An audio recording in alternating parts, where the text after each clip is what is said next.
Here I have MAXCOM MS456 and let me show you how to enter the recovery mode on the following device. So at the very beginning, let's start by pressing the power key right here. Let's choose power off and wait until your device will be completely switched off. Afterwards, we need to use the following combination of keys: power key and volume up. Let's hold down together these two keys for a couple of seconds. Keep holding both keys. Release them as soon as boot mode pops up.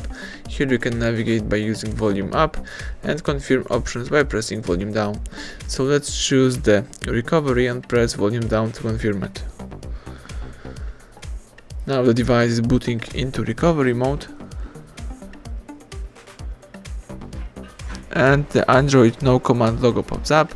So now you have to start holding volume down, and while holding volume down, press volume up once. That's it. This is the Android system recovery. Here you can read the information about your software. You can navigate here by using both volume keys and confirm options by pressing power key. So as you can see here, you can apply update from the ADB. You can update your device by using the SD card. You can try to update your phone by using a cache.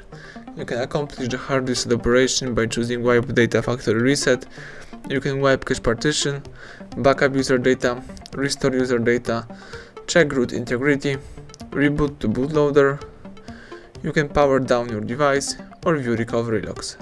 If you would like to quit this mode, let's choose either power down or reboot system now. In my case, let me select reboot system now, so the first option, and press power key to confirm it. Right now your device is restarting and booting into a normal mode. Let's wait a couple of seconds.